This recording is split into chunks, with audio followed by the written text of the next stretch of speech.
Hello chess enthusiasts, my name is Miha and welcome to my Chess Realm YouTube channel.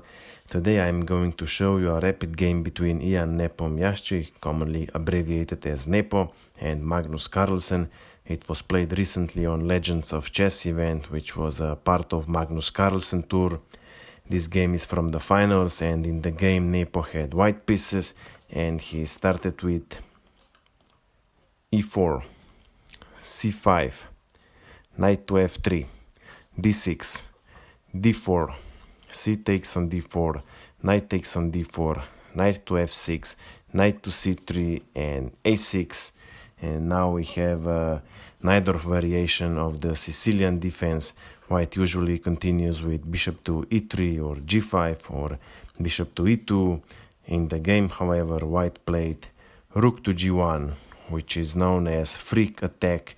The main idea is that since g4 square is now protected twice, white prepares kingside attack with g4, so black actually has to counterattack on queenside immediately. b5 was played, g4, bishop to b7, and now g5, attacking the knight and sacrificing the pawn on e4. Black more or less has no other option but to accept the sacrifice, so knight takes on e4, knight recaptures, bishop recaptures, and now a4, threatening to capture on b5. Probably capturing with b pawn on a4 or pushing b pawn would be okay. In the game, however, black plays e5, attacking the knight on d4, but white doesn't care and he takes the pawn on b5. Well, if black captures the knight on d4, then after queen to d4, black would have to be careful and he should not waste the tempo to remove the attacked bishop, because white is threatening to deploy rook to e3, from where it would pose big threat to black king. So black would have to find the move queen to e7 and later with queen to e5 trying to exchange queens. But this is definitely a very unclear, very sharp continuation. Black didn't want to go into muddy waters, so in the game black played bishop to e7, rook to g4, attacking bishop on e4, but instead of removing the bishop, black takes the pawn on b5 and counterattacks rook on a1, but white first recaptures on b5 with check, knight to d7 because black wants to keep the right to castle, and now white plays bishop to d2, protecting the rook and also keeping the tension along the a file. Now black has to remove the bishop, so bishop goes to b7, knight to f5, and black castles kingside. Now when you analyze this position, white didn't castle, but his pieces are better coordinated, and moreover, with rook to a4, white would double the rooks along the a file and gain strategic advantage, but it was a rapid game and white was not interested into that.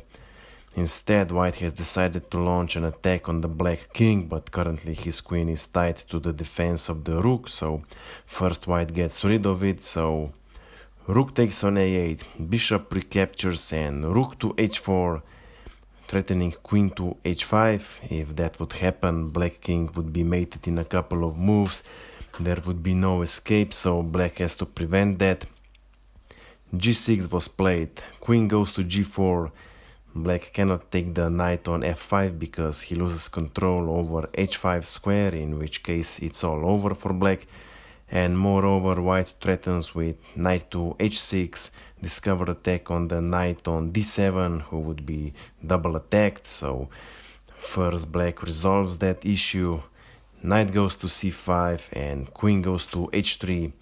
White is increasing the pressure on the black king, creating mating net. Well, of course, black cannot take the knight on f5 because then we have rook to h7 and black faces mate or severe material loss in all variations. For example, if black takes the pawn on g5, we have rook to h8, king to g7, queen to h6, king to f6, and now bishop takes on g5. Black loses queen because if he takes the bishop on g5, it's mate in 2, queen to h4, and queen to h6. In this position, black had a simple but maybe not the most obvious move with which he would solve all his problems, and that is bishop to g5. If white trades the bishops, then after queen recaptures, this is far better position for black. White would have to remove his knight to e3, preventing black queen to enter the first rank and attack white's uncastled king. But if white would be stubborn and play rook to h7, then this loses instantly. For example, queen to c1, king to e2, queen takes on c2, king to e3 and queen to c1.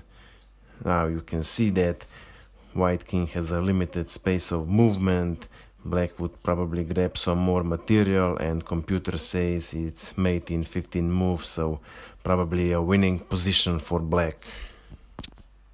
So in this position, white would have to play immediately rook to h7, bishop takes on d2, king recaptures, queen to g5, and as we saw earlier, because of mating threats, king should not go to the first rank, but to c3, knight to e4, king to b4, queen to d2, king to a3, queen to a5, bishop to a4, queen to c5, king to a2, queen to c4, king to a3, and by repeating the moves we have a draw.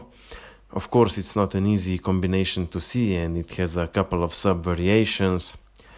So in the game, instead of bishop to g5, black played h5, trying to block the rook.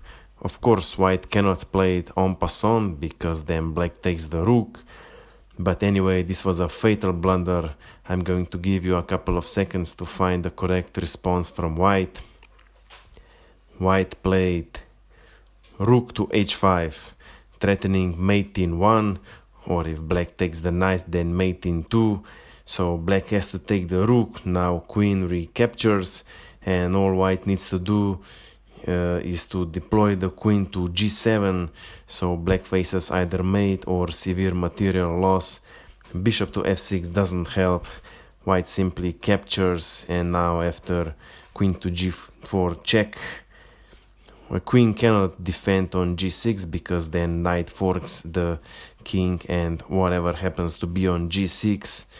So if black plays, for example, king to h7, bishop to g5, queen to g6, queen to h4, king to g8, and bishop to f6, and mate is now unavoidable. In the game, black played knight to e6, but after realizing that after g6, white is threatening mate on h7, and that after f takes on g6, queen recaptures, king to h8, queen to h6, king to g8, queen to e6, rook to f7, knight to h6, king to g7, queen to f7, king to h8, and now we have a forced mating sequence. Bishop to d3, e4, bishop to c3, bishop to f6, bishop captures, queen recaptures, and queen to g8, checkmate. Well, after realizing this, Magnus Carlsen resigned the game. But he won some other games, so in the finals, Magnus Carlsen became the winner of the Legend of Chess event. I hope you like this game. I hope you have learned something from it. If you have any comments, questions, whatever, you can find my email below in the description. Of course, I invite you to visit my Instagram page. That's it for now, and see you soon.